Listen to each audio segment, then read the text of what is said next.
Olá, pessoal, tudo bem? Hoje a nossa aula vai ser sobre as bactérias.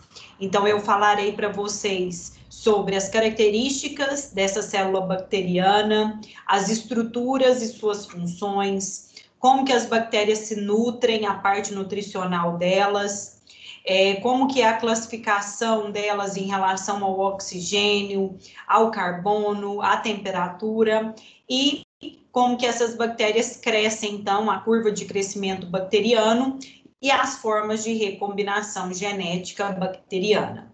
Espero que vocês gostem, deixem os seus comentários, ativem as notificações e qualquer dúvidas estou à disposição, tá bom? Eu vou compartilhar com vocês, então, a tela para iniciarmos a nossa aula.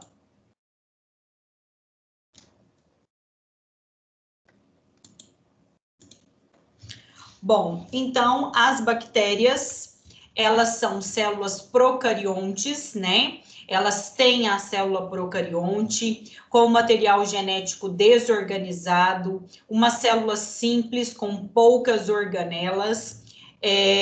O material genético é desorganizado por conta da ausência do envoltório nuclear e é uma célula simples, menos complexa. Lembrando só que as bactérias pertencem ao reino Monera, são unicelulares e tem bactérias que são heterótrofas, que não fazem a fotossíntese, enquanto que outras são autótrofas, realizando a fotossíntese, como as cianobactérias. Aqui eu trouxe para vocês uma célula eucarionte, só para você saber a diferença, né, as diferenças básicas entre as duas células que nós trabalhamos na aula da semana passada. Bom, então, as bactérias, né, elas possuem célula eucarionte. Como estruturas, as bactérias vão ter uma camada bem externa, que é a cápsula, aqui representado por essa estrutura em amarelo, a parede celular, que é essa membrana verde, a membrana plasmática, que é essa membrana cinza, o material genético aqui solto, disperso no citoplasma, o próprio citoplasma que vai abrigar esse material genético e algumas estruturas como os ribossomos. Algumas bactérias vão ter flagelo e essas estruturas menores, amarelas, que são os pílis ou pelos ou fímbrias. Bom, então a cápsula, que é a camada mais externa da célula bacteriana, ela não está presente em todas as bactérias. Então, existem bactérias que possuem cápsula, que são chamadas capsuladas, e aquelas acapsuladas, que são as bactérias que não possuem a cápsula. A cápsula é uma camada gelatinosa que envolve toda a bactéria e tem como funções proteger a bactéria contra a dissecação, contra a perda de água.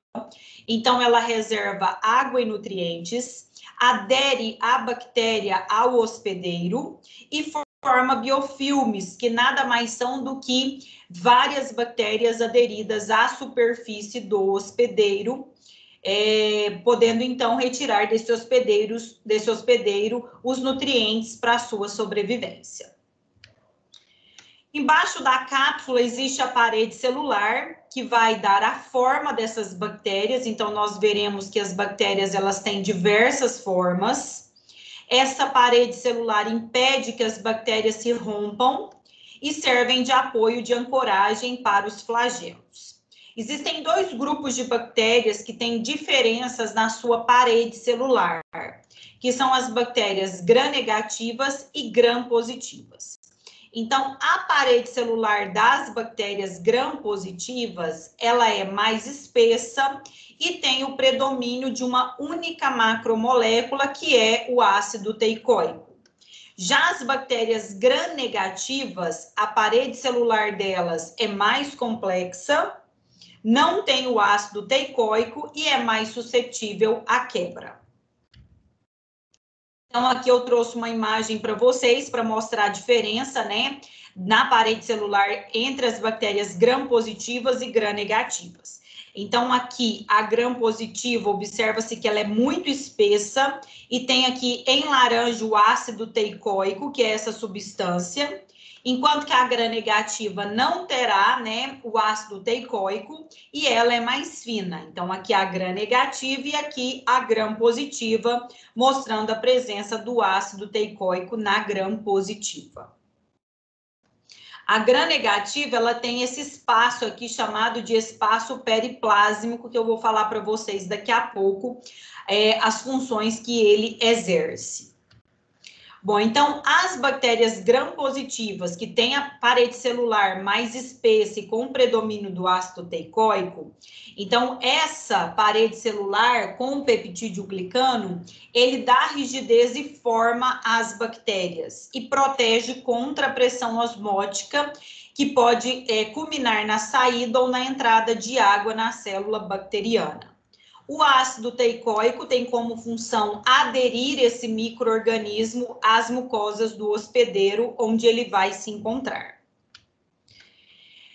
Nas bactérias gram-negativas, o espaço periplásmico vai ter enzimas envolvidas no transporte, na degradação e na síntese de substâncias, e algumas enzimas que podem inativar as drogas, né, como antimicrobianos, impedindo a atuação deles sobre essas bactérias. A membrana externa, então, dessa parede celular vai dar estabilidade, serve para transporte, e é uma barreira contra a entrada de antibióticos, protegendo, então, essa bactéria da ação dessa medicação. O LPS é o lipopolissacarídeo, que vai, então, ser uma substância presente na parede celular dessas bactérias gram-negativas. E o nosso sistema imune, o sistema imune do hospedeiro, ele pode reconhecer esse LPS da parede celular dessas bactérias gram-negativas e ser ativado, promovendo uma resposta imunológica nesse hospedeiro. A membrana plasmática, que é a camada mais interna da bactéria, ela tem uma composição lipoproteica, então aqui em azul é a bicamada lipídica e colorido aqui são as proteínas. Essa membrana plasmática, ela atua como uma barreira para separar o meio externo do meio interno bacteriano, e serve também para fazer o transporte de substâncias para fora e para dentro dessa bactéria. Em relação ao interior da célula bacteriana, né, o citoplasma é o espaço, então, onde vai ficar o material genético e algumas estruturas, como o plasmídio e os ribossomos.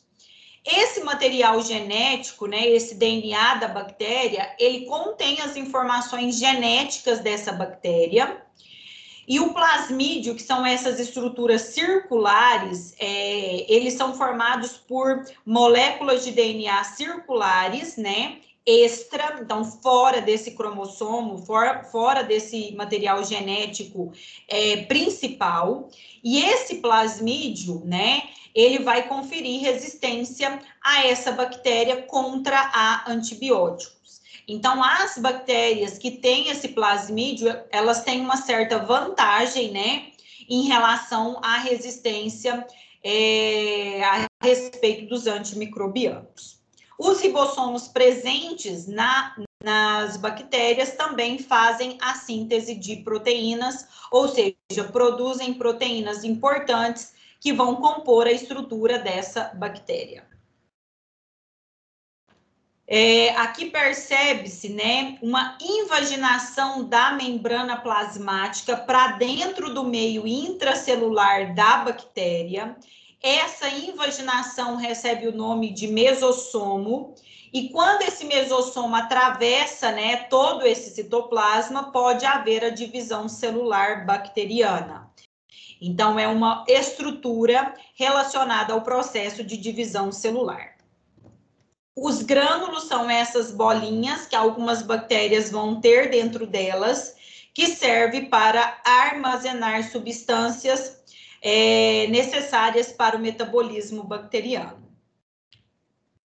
Existem algumas bactérias, né, que, por exemplo, as gram-positivas do gênero Clostridium e Bacillus, que quando elas estão em locais em ambientes, né, com reações adversas, em ambientes que elas estão em condições desfavoráveis, essas bactérias, elas podem desenvolver esses esporos bacterianos, que nada mais são do que uma proteção extra a um material genético dessa bactéria, a um pedaço, a um fragmento desse material genético, protegendo, então, esse material genético de qualquer dano ali que, porventura, essa bactéria possa sofrer.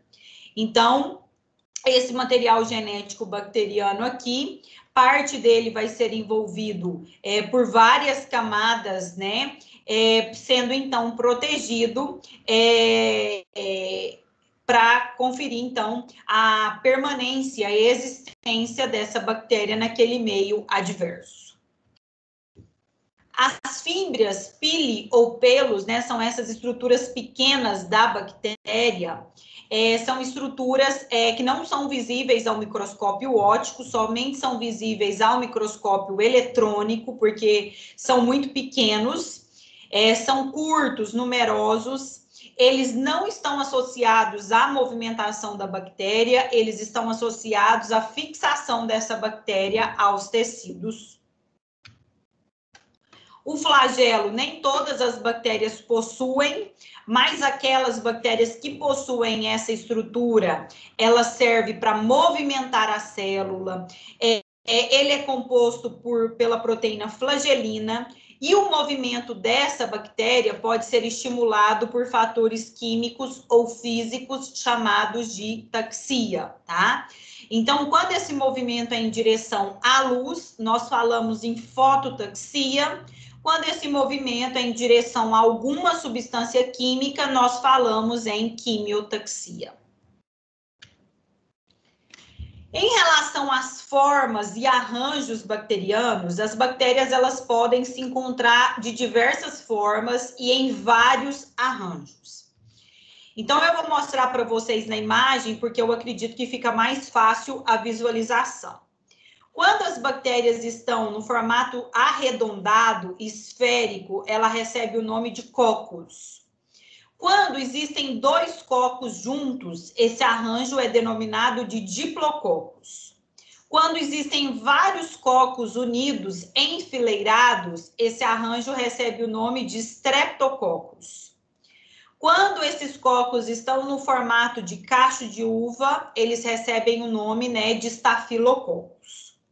Quando as bactérias estão na forma alongada, ela recebe o nome de bacilos. Quando ela está na forma de vírgula, recebe o nome de vibriões. E quando está na forma de espiral, recebe o nome de espirilo.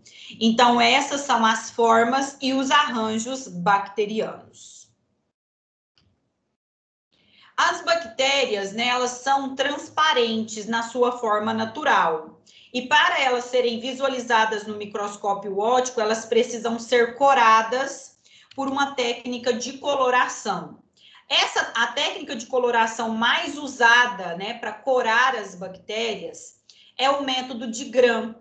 Foi um método proposto por Grans e o Nielsen. Então, o Gram, em 1884, né, ele era um pesquisador dinamarquês, ele desenvolveu um método de coloração que recebeu o seu nome.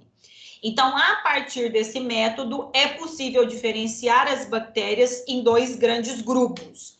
As bactérias gram-negativas e as bactérias gram-positivas. Os reagentes utilizados para fazer essa coloração são o cristal violeta, o Lugol, o álcool e a fucsina. Então, para iniciar essa coloração, inicia-se com o esfregaço sanguíneo sobre a lâmina. Após fazer o esfregaço sanguíneo, adiciona o primeiro reagente, que é o cristal violeta. Ambas as bactérias, tanto gram-negativas quanto gram-positivas, né, elas vão ficar roxas com esse corante. Após adicionar o primeiro corante, que é o cristal violeta, acrescenta-se o Lugol, que é um fixador dessa coloração. O terceiro reagente utilizado é o álcool. Então, ao adicionar o álcool, as bactérias gram-positivas, elas não vão descorar, porque o álcool não consegue penetrar dentro da célula bacteriana, mas as gram-negativas descoram por conta da estrutura da sua parede celular, por conta dessa parede celular ser mais fina, então o álcool entra na bactéria e descora ela.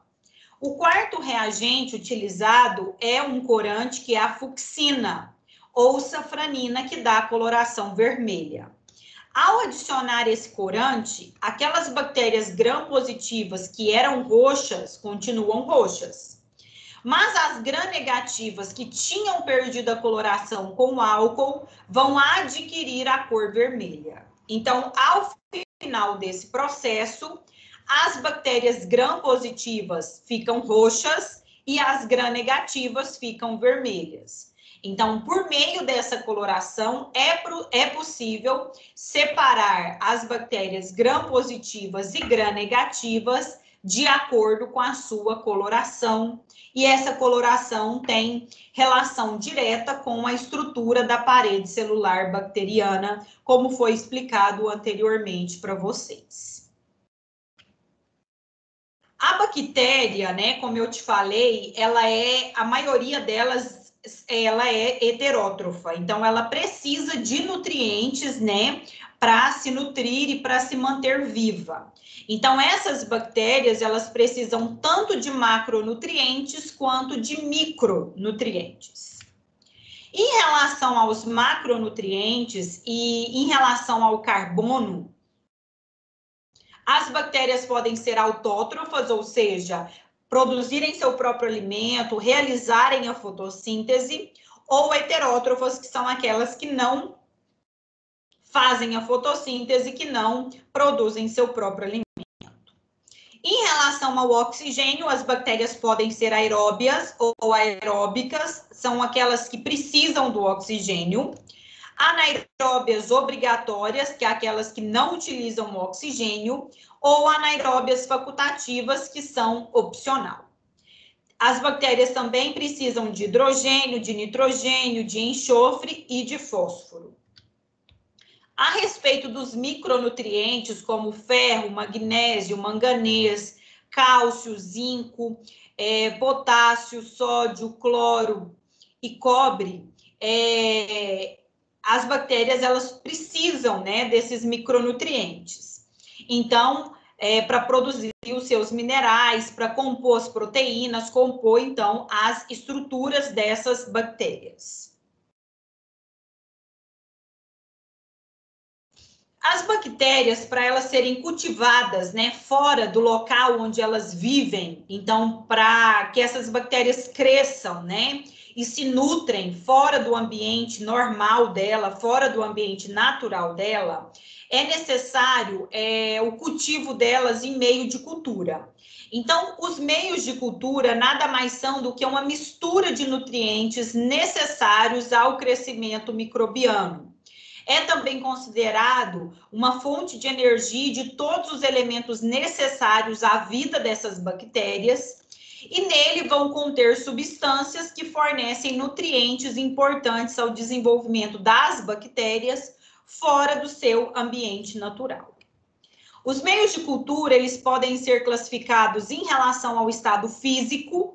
Então, tem os meios de cultura que são sólidos, como o agar, semissólidos e líquidos, como o caldo. Em relação à procedência dos constituintes, os meios de cultura podem ser naturais ou complexos, que são aqueles que a composição química deles não são definidas, ou artificiais, sintéticos ou quimicamente definidos, em que a composição química ela é definida. Os mais usados atualmente são aqueles artificiais, sintéticos ou quimicamente definidos, que têm, então, a sua composição química definida e é informado, então, para o cliente, né, para o laboratório, quais são as composições desse meio de cultura. Então, aqui eu trouxe uma imagem do meio de cultura em placas de Petri, já sólido, né, no aspecto de gelatina, como o agar, por exemplo, e aqui esse meio de cultura no tubo de ensaio também. Os meios de cultura, eles podem ser considerados como diferenciais, tá? Como, por exemplo, o agar, McConkie. O meio de cultura diferencial, o próprio nome já está te dizendo, ele vai diferenciar, né, os micro-organismos. Então, eles contêm substâncias que permitem estabelecer diferenças entre micro-organismos muito parecidos. Então, por exemplo, nesse agar McConkie, o meio, né, ele mudou a coloração após o crescimento bacteriano. Um lado ficou rosa e o outro lado ficou amarelo. O lado rosa quer dizer que houve crescimento de bactérias gram-negativas que fazem, então, a fermentação da lactose. Já no lado amarelo, quer dizer que houve o crescimento de bactérias que não fazem a fermentação da lactose. Então, pela diferenciação da cor do meio de cultura, é possível perceber que existem bactérias diferentes nesse meio. Como meios diferenciais também tem o agar-EMB, que diferencia as enterobactérias, então aquelas bactérias que vivem no nosso intestino.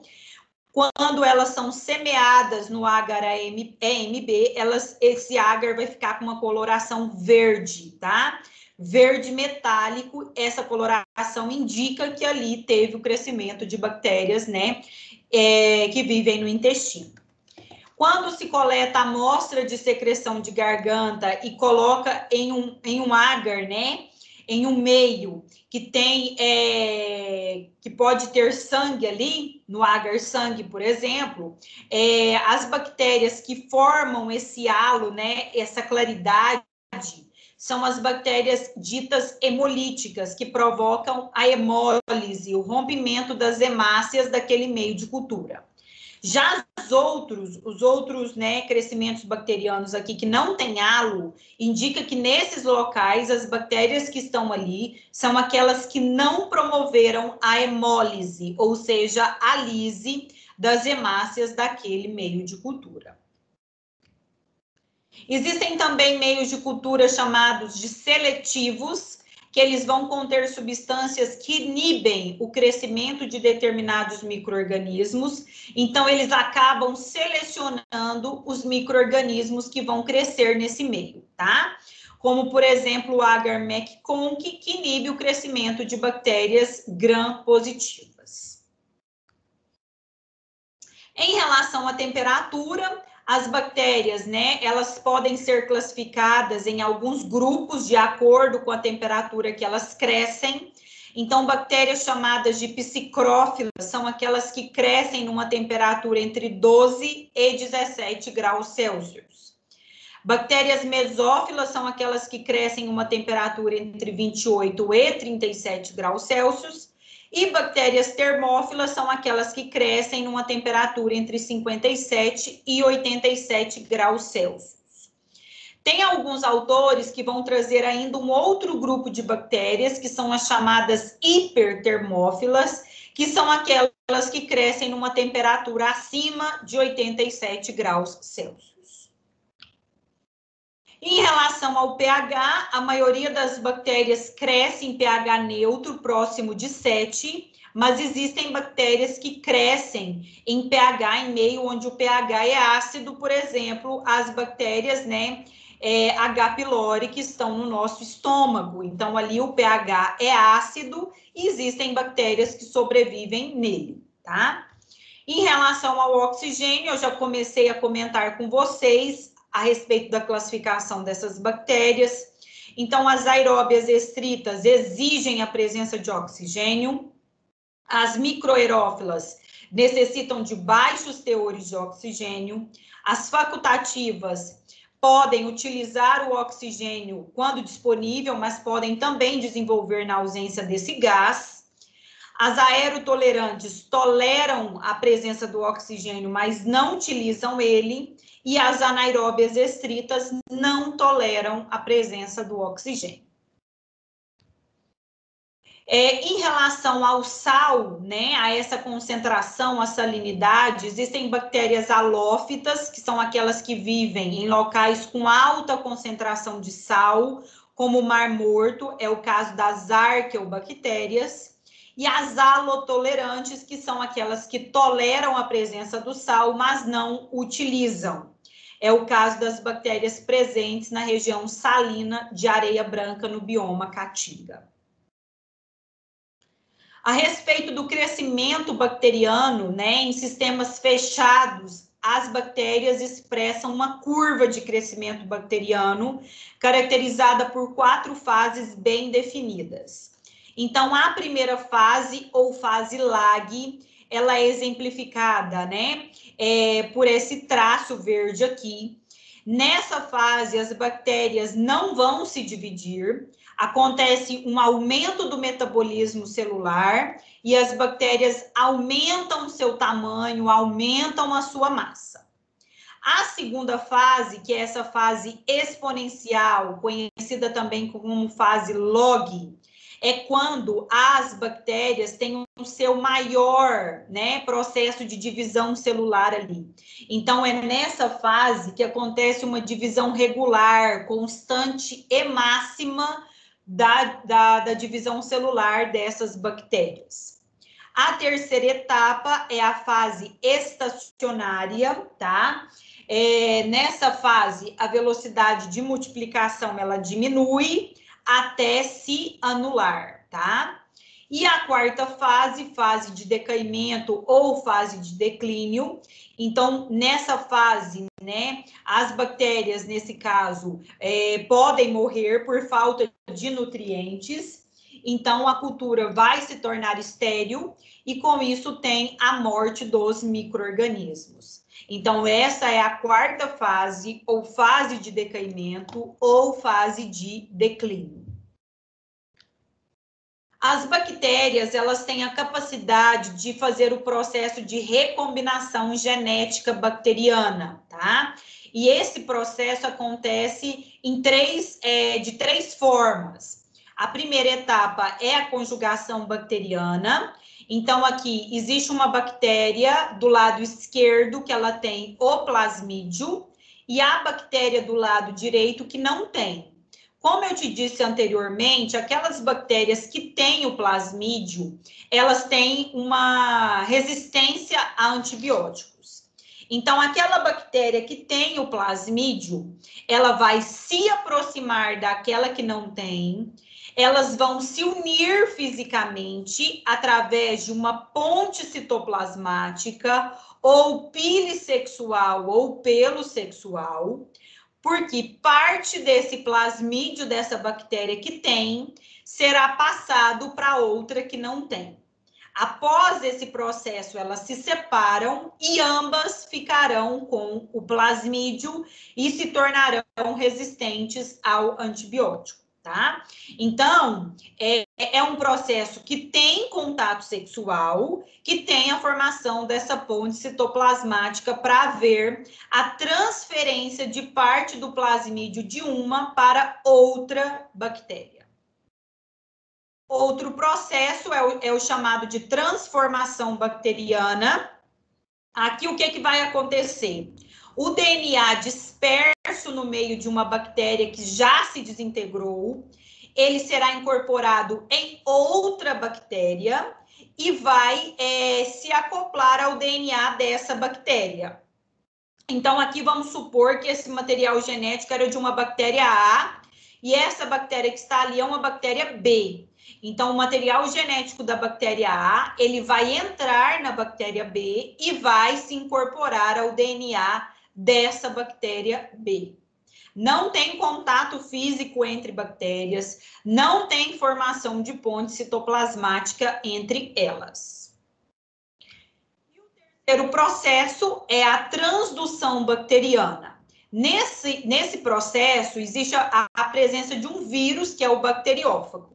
Esse vírus, com seu material genético, lança o material genético dele dentro da bactéria, para que a bactéria trabalhe para ele, para que essa bactéria A, no caso, produza novas partículas virais, inclusive vírus aqui representado em vermelho, contendo o material genético dessa bactéria.